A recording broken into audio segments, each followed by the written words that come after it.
I'd like to introduce Ruth Boyce from the Future Students team at Winchester University. And Ruth has been looking at student futures for around 11 years now, and she's supported many students on their progression into university, and is here today to give you advice on how to apply for UCAS, what to look for, and answer all your questions that you may have. So as she said, please put your questions into the Q&A section. If it's something that we can just reply to you individually, we can do that. Otherwise, we will take your questions at the end of the session and read them out to everybody. And we don't have to say any names, but we'll read them out to everybody, and Ruth can answer those. So as you go along, just ask questions and so that you don't forget what you're going to ask. All right, so Ruth, over to you. Brilliant, thank you. I'll just grab my slides. This is obviously being recorded as well, so if I'm talking too fast because I've got lots to fit in this afternoon, then obviously do go back and you can have a little watch and have a look at kind of what I've said and go back over things if you need to. So in terms of university applications, we're getting to kind of to the business end of things now. So really over the next few weeks is when things really start to happen and hopefully start coming together in terms of your decision making and getting those applications put into place. So what I'm going to do is go through some of the things you might need to think about, and also some of the options that are open to you. So in terms of deciding what to do next, one of the questions I get asked a lot is, where is the best place for you to study? Where is the best place for this subject? I went to a school on Monday, and one of the questions was, where is the best place for me to go out at night? That was the students' main priority with their university choice, was where's got the best clubs. So it might be that actually where is going to be best for you is going to be quite different to somebody else. It might be that actually what the best place is in terms of what they can offer is particular criteria that you're interested in. I had a student a few years ago. She was trying to get into the GB kayaking team. She wanted to be Nottingham or Nottingham based because that's where Home Pier Point is. That's where she needs to kayak on a weekly basis. So her requirements were not really anything to do with her course, but were about her extra stuff that she was really involved in. So that's why kind of giving advice and choosing the best place for you is a real personal choice in terms of what's there. One of the things we do find, we're based in Winchester. Our university is called the University of Winchester. We try and make it really simple. But you'll notice when you do your research, some places aren't named after the place they are. We're also not based in Westminster, which is in central London. And every year, without fail, I get at least 3 or 4 students who'll contact and go, I'm coming to start with you. What do I need to do? Which tube stop are you on? And we have to go, no, you're in completely the wrong geography. We're a completely different university.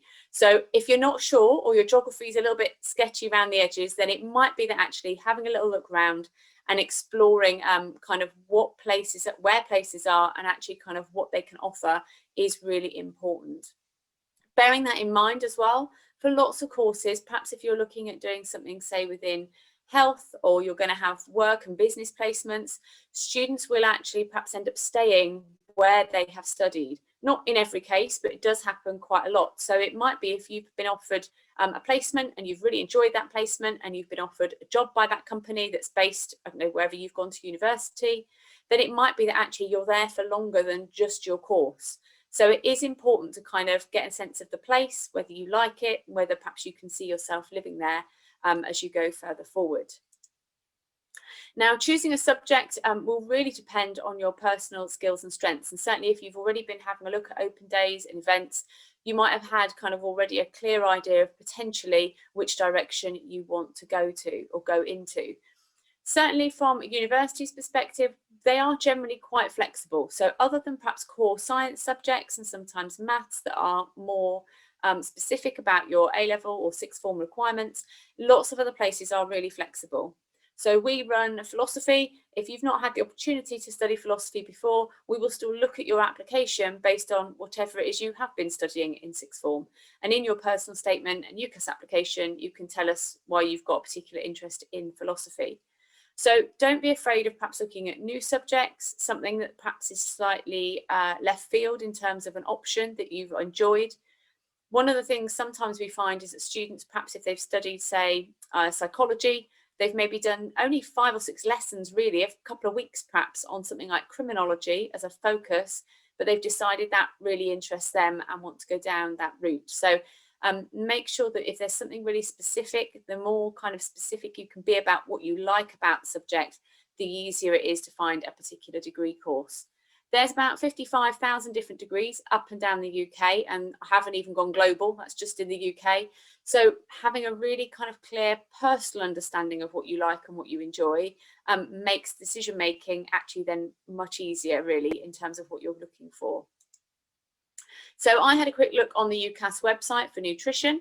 And you can see here I've got a range of different kind of courses. Now, there are a few courses available in terms of the number, and I've got about 100 universities that I might be going off to with those particular courses. But you can see here across the different titles, nutrition and dietetics sounds quite obvious, but then you've got things like equine health. You can go off and do food safety. Food science is a massive area at the moment. We've seen that in the news with people running out of carbon dioxide for things. So actually, even within that one area, you can go off and do a huge range of different degree-based options. So when you're doing your searching, it sounds kind of really nuanced. We kind of expect Google to know the answer to everything. Please, please, please, please don't use Google to be searching for your courses. Often they are very ad-based, and actually you get the top 5 or 6 hits from universities. That doesn't necessarily mean that's going to be the best course for you. So using UCAS search, maybe trying different search terms, trying maybe different words that are linked to your course will allow you to have a really good look round at what's available. And it might be that a course title that's maybe slightly left field, you know, actually is one that is going to suit you and be more effective in terms of actually what it's doing and whether or not that fits your personal skills and interests. Another thing that this kind of comes onto, I suppose, is the research side of things. Now, we're in a really kind of critical time frame, I suppose, at the moment for research. So we've got open days and we've got kind of impending deadlines, I suppose. So research has to get a bit more serious. Depending on how you research, you might have some fantastic research skills. But what we find is because so much of the information is online, it's really easy to kind of go over something, kind of forget it, and then come back to it and read it again. A bit like online shopping. For universities, you can't really kind of keep putting them in your basket. So you can a bit on UCAS, but if you've visited individual university websites, you might have 5 or 6 browser windows open and you can't really remember the last bit that you read. So it might be you need to be a bit more focused in how you research. If there's particular keywords or things that you're looking for from your course, make sure you found them and understand what that looks like. The other side of researching is actually knowing what you've already done. Now, already this term seems like it's been quite long and we're only, you know, most partway through September. If you're trying to remember what you were studying last year in September, October, did I enjoy it? Was it something that was useful? It might be you have to go back through your folders, the work that you did last year, and just refresh your mind about what you studied, what you enjoyed. You might go back through things and go, actually, that case study was really interesting. Or, do you know what, we looked at that not very long, but actually that really interested me in terms of what I was learning about. So the research might be twofold, what you've already done and what hopefully you should already know, but also actually kind of thinking about how you might approach that research. If you're someone who's organised and you've got a list, that's great. If you're someone who just kind of scatterguns your approach for researching and Googling things, it might be you need to get a bit more serious, because obviously it is kind of quite important that you've done that research correctly. Now, all universities, because of CMA, so due to the Competition and Markets Authority, because you're paying for your course, we have to provide you with lots of information. Now, it never fails to amaze me how many students haven't read the course description. So often they'll start university, and one of the biggest reasons people drop out nationally in the UK is when they say, oh, I didn't realise that was going to be part of my course. And very often it's because they've not actually really read it. They've thought, oh, it's about that subject. I'll know what it is. It'll be fine. But perhaps haven't read the details. So on our website, when you have a look, we tell you about the course, some general information, the entry requirements, the modules, if there's any costs that you might incur, particularly perhaps if you're going to be undertaking placements or work experience. And it will always give you kind of the entry requirements and modules that you're going to be taught. Now, there's usually always a caveat saying, you know, this might change, and universities at their discretion can change that information. But it gives you a fair idea of actually what is going to be included and what this is going to look like. What's really important about that, particularly at this stage, is the entry requirements. So for us, we're a university that uses tariff points. So we change your A-levels or BTECs into tariff point grades. So here for this course, it's 112 to 120. That's 2 Bs and a C to kind of 3 B grades. Other universities will be very specific. Particularly check this year if you're applying for anything within maths and science, because of the sheer volume of people applying, particularly last year. Lots of universities have altered and are amending their entry grades for 2022. So if you did your research in July and you said, yeah, I know what my predicted grades are, that's fine, I can definitely get into there. I would go back and check, sooner, if you like, in terms of before you put that application in, to make sure that it's still the same and that the university hasn't changed their requirements. We're particularly seeing this for courses that are in high demand, things like medicine, where the grades are changing across the different universities. So do make sure you check that and understand what that means for you. Here for this particular course, I've just pulled out some of the details that might be interesting, and this is where kind of, again, your research comes in. So you can see here the assessment for this particular course is through written exam, predominantly nearly 70%, and that's because you can see here it's accredited. And because of that accreditation, it's giving you those kind of certificates, if you like, to be able to then go into the working world. I know for the CIMA, it allows you to sort of complete some of your qualification before you then go into practice and complete the rest of it in the workplace once you've finished your degree. So there's going to be more kind of core exams for that area. For some degrees, it's all coursework based. It will really depend on the subject you've chosen. So if you've undertaken quite a few written exams, actually in your application, you might say, that's great, that's going to suit me, that's going to work, and I can talk about that in my personal statement. Or it might be that actually you say, well, I've not really done a lot of coursework, I'm just going to kind of maybe gloss over that in my application, but maybe I think that that way of work will suit me once I get there. So again, it depends on your learning style and skills. You can see here as well, I've just picked out 2 or 3 bits and pieces. Reading through the detail can be helpful when it comes to your actual application. So here, some of the optional modules include employment experience. Well, if you've had a placement or done any sort of virtual placement, not mentioning that in your application would be really silly, because actually it's something we're going to offer you in your degree.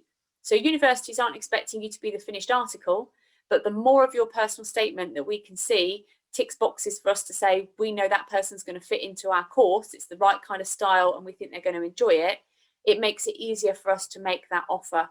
So do go into the detail, and particularly if you're trying to get started with your personal statement or struggling with it a bit, going through and just highlighting some of the keywords, the details you can find that actually mean you can utilize those in your application, just really shows off your skills and actually kind of highlights that you know you're doing the right course and you're applying for the right course in terms of making that decision. Again, have a look at all the extra stuff that is on offer. Now, I've shown you a couple of our course titles. Lots of our courses have fieldwork and study abroad, but they don't necessarily say business management with a sandwich year or fashion marketing with a year in the US. So our title won't necessarily have that in there as its course description. You have to read through the details because you can do it on lots of our programs. So check the individual universities, make sure you understand what they're going to be able to offer you in terms of that extra stuff. The other thing to bear in mind is look at labs, equipment, and actually the facilities you've got access to. I know a few years ago, I took a group of students to a lovely big Russell Group University. It was fantastic. They took us around their brand new science labs.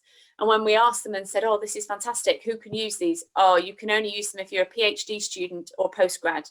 And we said, oh, well, what if we're just starting? We're going to be our first year. And they were like, no, you don't get to use these amazing high-tech labs. Actually, they're for our postgrad students. So our students were a bit disappointed because they were like, oh, I would have come here if I could use them, but they're only kind of used at that higher level. So make sure you understand what's there and what's available and what you have got access to. It might be brilliant that you've had a look round and you say, okay, it's fantastic that they've got, I don't know, a live finance trading floor. If you're doing psychology, you might never use it. So it's a great resource, but realistically, it might not be something you use.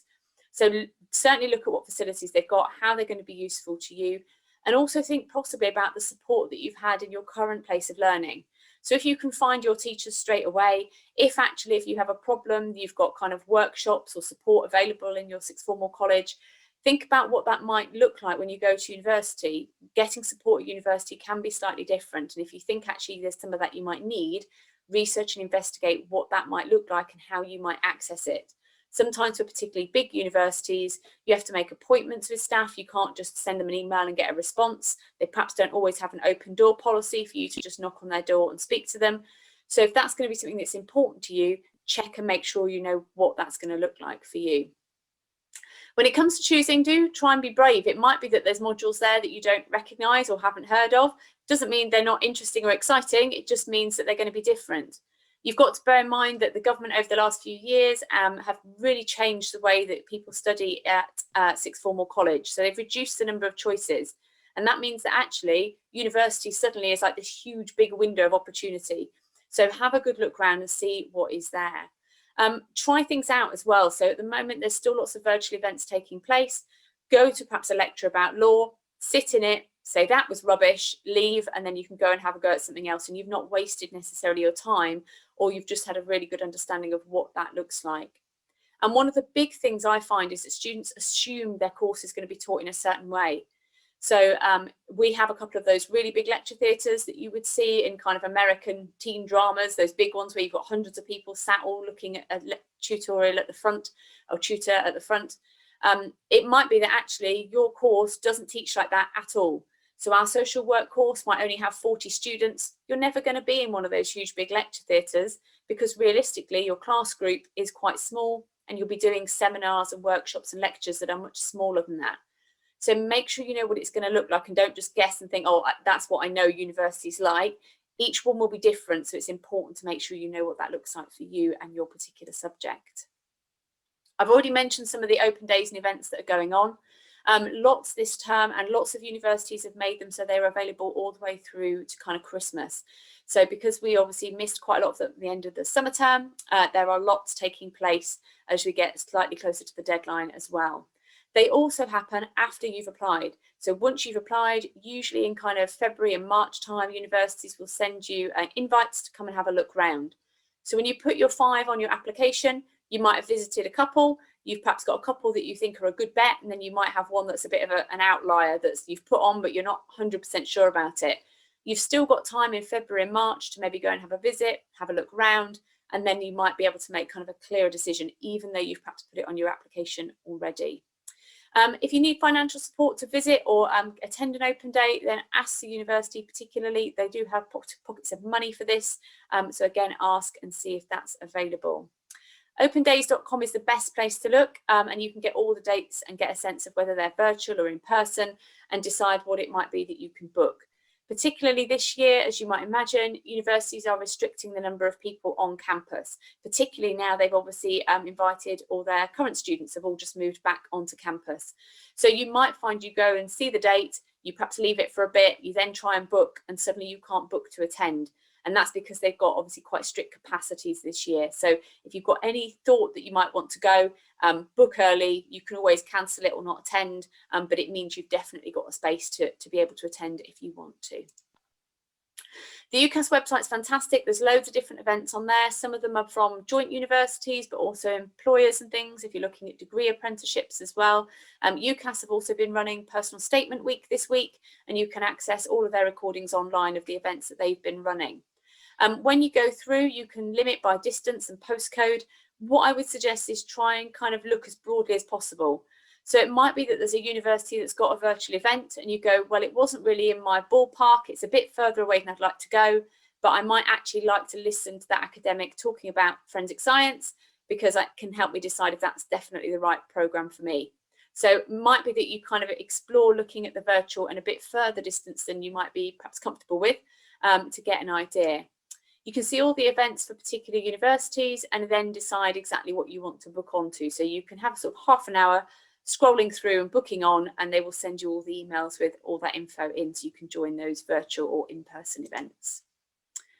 So when it comes to universities, and there are a lot to choose from, and I have kind of mentioned already a couple of times that they are really all quite different. So actually what you want and what you're looking for might vary substantially. Somewhere like Manchester is a kind of European city of universities. So because of the volume of HE students in that area, you've got over sort of 120,000 students. Now that might be fantastic. You say that's great. I want to be in a really big population of students, and I want to be able to kind of blend in and get mixed in with everybody who is a student. It might be you say, actually, for me, that group is almost too big and slightly frightening. I don't maybe want to be in such a huge environment. I perhaps want somewhere slightly smaller, or somewhere where I think actually I'm going to be able to kind of meet more people that I'm going to know maybe as I wander through campus. So it completely depends on kind of you and your personal interests. The style also varies quite substantially. So you'll hear people talk about things like Russell groups, polytechnics, new universities. They vary hugely in terms of what they offer. And also what I would say about some of the modern universities, or considered modern universities, they're running a lot of the new courses where we're seeing them led by employers. So where you get things like cybersecurity and digital security. An older university might be a bit more traditional about changing its course, but you might find actually IBM have helped secure some of the training for maybe a modern university, and actually that really fits in with exactly what you want to do. So have a good look around and think about kind of that university experience you're after. That also includes some of the facilities, and this is where I think sometimes making decisions gets a bit mixed up. So you've got your course, which is kind of your, I suppose, technically your primary reason for going to university, but then also you've got all that other stuff about your living costs, the social side, all the societies you want to join, what your accommodation's like. I've known students choose universities or discount them because they've said, oh, they don't have ensuite bathrooms in their accommodation for first year, I'm not going there. And that's been it. They've ruled out the whole university because they might have to share a bathroom with 3 other people in their first year, and they've discounted it completely. Now, that might be your reason for making that decision, but do think about all the extra stuff that's there. The other side of it is actually through the university, you get quite a lot of things subsidised, and also everything that you want to get involved in is on offer. So sometimes students will say, oh, I've been to university, but I never went in the library, or I never had to use the careers department. All those services are supported by the tuition fee you're paying.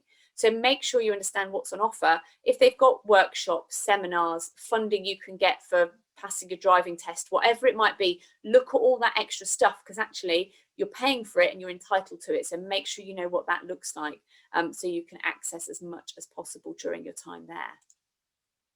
Now, when it comes to comparing universities, I've already mentioned things like Russell groups and where's the best university. Realistically, all the time leagues tables have all come out in the last couple of weeks, so the Guardian and the Times, the Sunday Times. What I would suggest is don't just look at the top 3 or 4 league tables that come out. It might be that actually for your particular course, you're looking at different universities.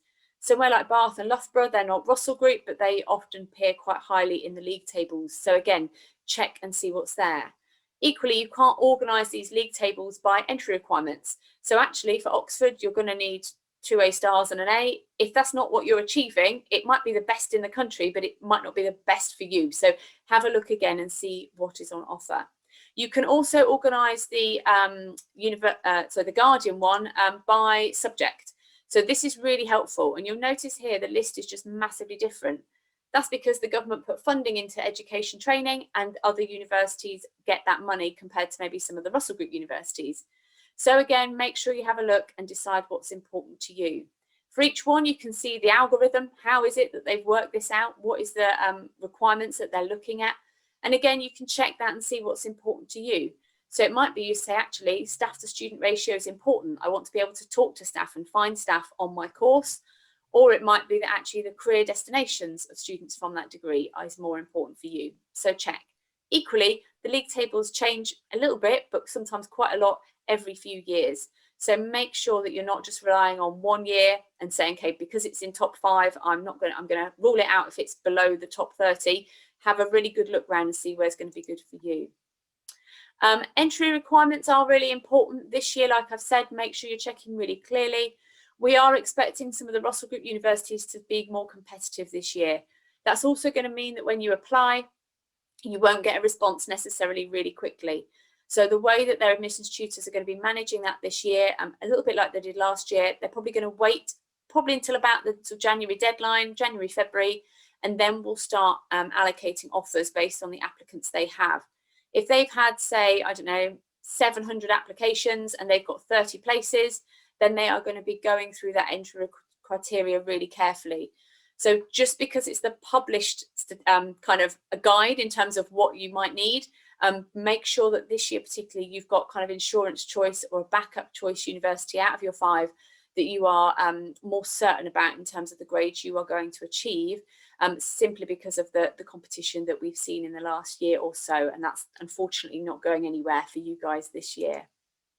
If you do require work experience, for some programs, we know you can't have done that necessarily. Some people have done virtual placements, which has been fantastic, but make sure that you understand what the career is. So we don't necessarily need you to spend 10 weeks shadowing people in the NHS, but it might be that you understand what the job involves, particularly for vocational career options, that you understand the positive and negative, what their kind of requirements are there any particular ethics or values for that particular industry that are important. So make sure that you're kind of really name checking that and demonstrating your knowledge of the career in your personal statement, because particularly this year where you've maybe not been able to do placement, that is going to be important. Okay, so business end of stuff then. Hopefully you've all registered and got your application on UCAS Apply started. You've got the 3 sections that most of you will fill in if you're at school or college at the moment. Please make sure you meet those internal deadlines at your school or college. It's so that your teacher can check and complete it, and they can send it back to you. So if there's any problems, they have time in that period to send it back to you. Say, you know, you've missed your GCSE maths grade off, that's actually really important. They can send it back, you can fix it, and you can resubmit it again. Once your teacher's added your predicted grades and reference, it then gets sent to UCAS, and the universities can then make a decision. What's important to factor in at that stage is if you apply, say, to us, and I can see your application, I don't know where else you've applied to. So I won't be able to see your other university choices. What sometimes happens is students will decide they really like a university and they will apply to that one university for every single course. So that might be, well, I quite like English and I quite like creative writing and I quite like journalism, so I'm going to apply for all my courses at that one university. What often happens, and what particularly will happen in this year, you'll get an email back from that university saying, can you tell us what you actually want to study, please? Because we can't give you offers for all of these things. They're quite different. So factor that in with your making applications. A couple of choices at one university is fine, but all 5 at one, it's likely that the university is going to come back and ask you for more info. As the universities make decisions, we will update your UCAS track and you can see your requirements. So what you need to achieve might be quite different to the advertised ticket price, if you like, of grades, and they will be in touch if they have interviews and things that you need to consider as well. Once you've got those offers, you don't actually have to do anything for a while. You can sit back, concentrate on your studies and think about what you want to do. So it's not until a little bit later that you then actually make your firm decisions. A couple of things to bear in mind. If you are completing your application and you have any particular mental health or learning need, please, please, please declare that on your application form. It doesn't have an impact on your the offer that we make to you. It won't have an impact on your eligibility for the course, but it's important because we send you information about maybe bursaries, scholarships, funding, extra bits of money, sorting out the support you need for when you start. If we don't have that information, we can't do that. I know I spoke to head of support service at Exeter University last year, and he said about so he reckoned for every 100 people that had declared, he had another 600 people who hadn't put it on the form. So he said, when we're trying to plan and actually make sure we've got enough staff to support students or actually have enough counsellors available, we can't because we didn't know. So don't worry about it, put everything on there and it's more than likely to work in your favour in terms of finance and possibly making you an alternative offer. Do respond to uni emails. We do send you quite a bit and sometimes you need to respond to that and it can delay your application if it's sat in your junk mail not doing anything. You'd be surprised how unwavering we are. So if you just you say, you know, well, I didn't know it was there, it's been sat in my junk for 4 weeks, our answer to that is, well, you knew it was coming. So it might be that your place is declined because you've not responded. So do check that too. When it comes to your personal statement, and obviously that's the bit that takes one of the longest periods of time, just make sure that you're not just showing us what you did, a big long list of stuff. This is the thing at this time of year that takes people the longest. So if you've done some really good research and you really know what you want to do, it can actually be really easy then to kind of get this reflection and relating. 3 or 4 really nice, juicy examples on your personal statement of things you've done, what you like about the subject is perfect. We don't need a huge long list of stuff that you've done. Going into the detail is perfect for us to be able to understand that you're ready to start the course. If you've not got anything down on paper yet for your personal statement, try and get that done soon. But also it might be actually by going through what you've already done, understanding what you can include, will really help you then start finalising and narrowing down what it is you want to be doing and how to then start kind of drafting and writing that personal statement. Again, useful if you're doing degree apprenticeships. The degree apprenticeship application is usually longer. You have to write a bit more. So again, make sure you are getting started on that early. Lots of students ask about kind of super curricular things, extra stuff they can add. Just having an understanding of what's going on can be really important, particularly in the last 12 months. Lots of things have changed in a huge range of sectors. So commenting that broadly, we don't expect you to know every detail, but commenting on that, having an understanding of what's going on in your personal statement can be a really useful way of just showing to us that you're ready and you understand the course. Actually, also by doing some of that super curricular reading, it might be that you go, do you know what, this is boring, like I'm really not enjoying reading about market analyst information. So it might be that actually you then maybe change your mind or have a think about whether exactly you're on the right programme for you in terms of what you want to do as well. So in terms of what happens next, it's likely you'd be getting conditional offers. Universities, like I said, might ask you for evidence. They might ask you to attend interview or audition. They will let you, so you collect all 5 of your offers, and there's usually a date that will appear in your UCAS track by which you have to apply. For most students, if you've met the deadline in January, that will be May. So you can sit between January and May, just cracking on with your studies, get on with things, and then decide exactly where you want to go and study. Particularly important, perhaps if you've had some predicted grades, but you've maybe got more mocks coming up and you're not sure exactly how things will pan out by the end of the year, you can actually see what offers come in and then decide what's going to be most effective for you to then kind of choose as an option. If you're certain and you're ready, you can choose your first insurance choice as soon as you're ready. So if you've got your offers in before Christmas and you already know where you want to go, then you can do it as soon as you are happy to do so. What I would say, and what's different if you've had siblings who've been to university before, in the old days, you had a firm choice and your insurance choice, and your insurance choice was maybe a grade or so lower. In the last year, UCAS have changed what happens on results day. So when you get to results day, in the old days, you used to say, oh, well, I've chosen that as my firm, but actually I've decided I want to go to my insurance, I'll switch it. Now what happens is the university goes, you've got the grades for your firm, that's where you told us you were going, your insurance choice disappears and it's basically kind of rejected. It goes away. You can't suddenly swap. So it's important to make sure when you're making that firm and insurance choice that you are definitely certain about where you want to go, because the system kind of assumes that you are then opting out of that insurance choice come results day. And it's important to bear that in mind if you're edging your bets or thinking you're going to use both choices at a later date. So I think I've kind of made it quite clear, but researching is really important at this stage. Go into the detail of your course, and certainly on your personal statement, we want to see your kind of, I don't know, inner nerd come out about your subject. It's quite a different style piece of writing. You can just go on about your particular interest in terms of your subject, and that's perfectly fine. You don't necessarily have to talk about a particular career aspiration or plan that you've got after your degree. We're happy if you just really want to come and study it, that's okay. But if you have got a particular pathway or something you're considering, then highlighting that in your personal statement is also useful as well. If there's particular careers that you're looking at, do really check if that degree is going to be suitable. So say for something like forensic science, we run a forensic science course, but if you want to go and work in pathology in the labs at the hospital, then our course doesn't qualify you to do that. It doesn't have the accreditation that you need. You actually need to go and maybe do a biochemistry degree. So make sure you're checking if there's a specific thing you're after, that you've definitely got the right programme. And again, go through those entry requirements to make sure that you're going to be suitable for you this year. So finally, certainly get on with it. Start thinking about it, going through it, starting your research. It does take time, and particularly during your application, if you've been using UCAS, does take a little while to sit down and get all your details in.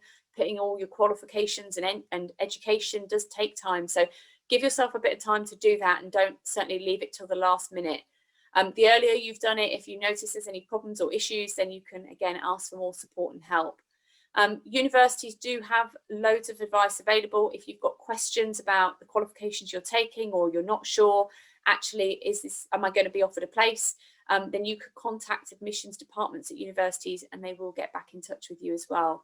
And however you organise that, kind of the sooner you can perhaps identify if there are any gaps or any things you perhaps don't know about yet, then you can start kind of addressing that or asking those questions. So lots of open days coming up for loads of universities in the next few months. What I would say is lots of unis as well have either a program called UniBuddy, where you can talk to current students, or you can use live chat. Now, you might use those for a range of universities, whether you apply there or not, but just gives you a way of asking questions kind of quite anonymously, checking in on things that are going on, and you can then make a decision about, actually, is that the right information for me? What does that mean? Some university websites are better than others. I visit lots of them. Some of them are truly horrendous. And if you're trying to find out, is there any money for me because I'm the first in my family to go to university, or actually, is there a bursary because I want to study maths? Use their live chat, ask them those questions, and then you can kind of decide if that uni is going to be the best one for you as you get further down the line as well. So I'm conscious that's quite a lot of information. If you do think of questions afterwards, then my email's on there, so you can certainly get in touch if you want to. But I'll stop sharing for now, and we can have a look and see if there's any questions particularly that have come in. I can't see any questions as yet. So does anybody have any questions that you want to put into the chat? That was really interesting. Thank you so much. No problem. Do you have any, like, say, common pitfalls, or are there any kind of funny things when you think people have chosen a university for a reason and it's totally in the end totally the wrong reason, or anything like that, or any common mistakes people make? So we see it particularly perhaps for people who are quite sporty. So they'll say, oh, I want to go to Loughborough or Bath because actually I know they're really great, and that's fantastic. But unless you're playing kind of national county level, realistically, you're probably going to be maybe the third or fourth team down. You're not going to be playing in the first team. So I think sometimes people think, oh, well, I've always been great at that at school, but then suddenly when you're maybe a slightly smaller fish in a much bigger pool, actually you don't always necessarily get exactly what you want in relation to that. So sometimes that can be a difference because you're just going to be in such a big group of people. I think as well, one of the things that we see a lot is students don't understand how they're going to be learning. So much of the learning is independent. Lots of universities are doing online, but a lot have gone back to being in person this year. I know some universities said, actually, we're probably going to offer all our learning in future online. So if you're looking at courses and you really don't want to do it online, you want to be there in person, then just making sure you've chosen kind of the right course or the right program that means that you're going to kind of get the most value for money, I suppose, in terms of being able to be there in person, use the labs, use the equipment, because that's, again, all part of something that's part of your experience while you're there as well. And so, Liz, you've got a question. Can I allow you? I'm going to allow you to talk, Liz. You're on mute, but if you unmute yourself, then there we go. Can you hear me? Yes. Yeah. Oh, hi. I wasn't sure if this was going to work. I'm a mum. I just came through school. So, but does anyone ever get to uni just with 2 A levels, or is it always 3? Because I tried to look it up. Yeah, you can do it with 2. So some students will have 2 A levels and an AS, or they might have an extended project or other qualifications they've completed to fill. So most sixth forms require a certain amount of learning for their study program. If they're on a reduced timetable because of maybe mental health or personal circumstances, then again, that will be in part of their application form. So the university can see that and make an offer based on what they have got or what they're likely to achieve. What I would say is it will depend on the university and course, how flexible they are about that. Yeah. Okay, thanks. Okay, Thank you. problem. And the extended project itself, how big a rating does that have? If people are thinking, oh God, I don't want to do my extended project, it's too much. How much sway does that have? Yeah, and certainly this time of year we get a lot of students going, oh, I've just dropped my extended project, I decided not to do it anymore. Yeah, definitely. So it can have an impact in relation to the grade. So for some universities, I know Bath is one, they will reduce one of your other A-level grades if you've achieved a certain grade in your extended project. So they might suddenly offer you, say, 2 A's and a B rather than 3 A's because of what you've been studying in your EPQ. If you've got maybe an interview subject or a subject where you're going to be having to express your interest in it, certainly having the extended project can help because you're going to have a lot more you can talk about from that particular kind of having to do the project, if you like, gives you a lot to say. Results day is when it really, really comes into its own. So say you needed 3 B's and you've come out with, I don't know, an A and 2 C's, it might be your extended project actually suddenly then comes to play, and a university can maintain their offer of a place to you because you've got those extra UCAS points kind of in the bag from your extended project. It's also useful if you're applying for a subject that's outside of what you've had the opportunity to study at A level or in sixth form at the moment. So it might be that, say, I don't know, philosophy, you've not done any philosophy, but you extended projects in that subject. It makes it much easier for us to make an offer if we can see that your extended project is in what you're then wanting to go and study. So it's useful in lots of different ways. And I think universities do like it when students have done it, because it allows us to see that you are ready for that independent study. So if you can stick with it, lots of people do find it really useful. That's great. Does anybody else have a question or want to raise their hand with any other questions right now? Another question I have, and it's something that I often come up against when I'm talking to students, is that fear of going too far away from their home environment.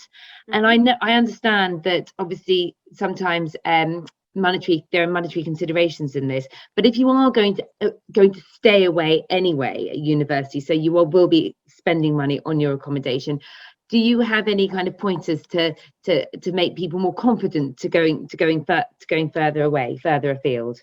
Yeah, what I would say, and we find happens a lot, is students for us, so we've got kind of 2 or 3 quite big cities not far from us, and we find students might come maybe an hour or so to come and study with us. That's far enough because they need to go home perhaps, or they're going to be going home. And then what happens usually after the first term is they don't go home for maybe like 10 weeks and completely kind of forget about home being that close. So for some people, they will go home slightly more regularly, but actually we tend to find people are less concerned maybe once they get their feet under the table and they get settled into university. They've got events they're attending, they've got social stuff going on, so actually having to kind of go all the way home and then come back is actually quite frustrating.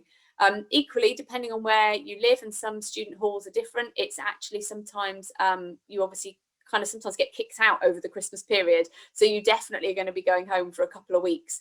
And when you've perhaps found your independence and you've not had people at home there, actually it sometimes can be quite hard to have to go home and go to bed when mum and dad do, and actually have to only eat stuff out the fridge when you're told to, and not just buy junk food because that's what you like eating, or whatever it might be. So what we do find is people actually sometimes, because you have just become more independent and you do kind of, I suppose, become more responsible for yourself during your time at university, people find actually they enjoy going home, maybe visiting, but actually being there for 4 or 5 weeks is maybe not as much fun as being able to do what they wanted to themselves. So do look quite widely. And equally, some universities kind of do have support reading weeks, half term, so there is still opportunities for you to go home.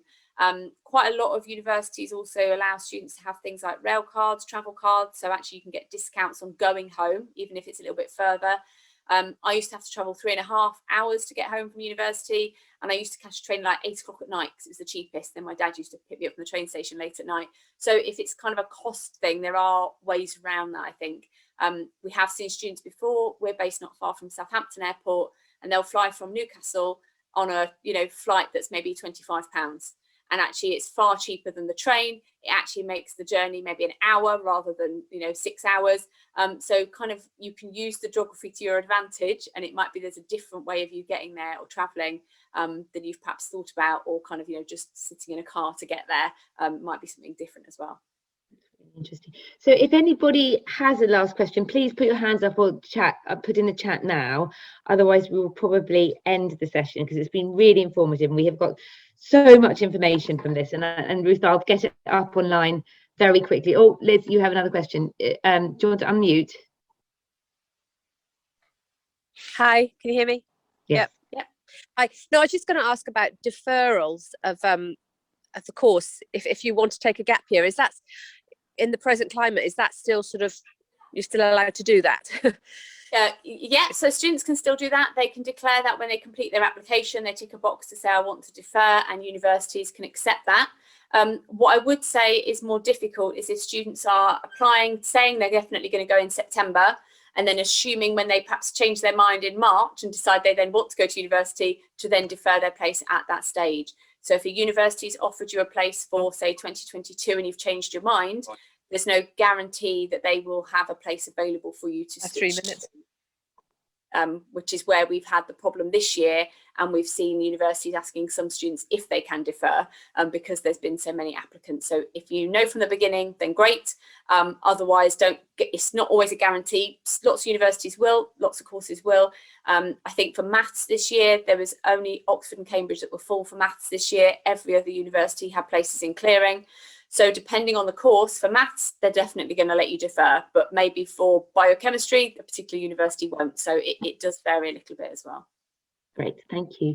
Well, thank you so much for your time, Ruth. I know that everybody will agree with me that it's been really helpful and a lot of knowledge imparted. So yeah, thank you again. And I hope that everyone enjoyed this, and there's much more to get from us. And as I said, please go online to our website as well. I mean, obviously there's the Talent App website where you'll be able to find this this webinar and also other information about careers that might help you to make your decisions as well about university choices. So thank you again, Ruth, and yes, and I hope everybody has a lovely rest of day and weekend.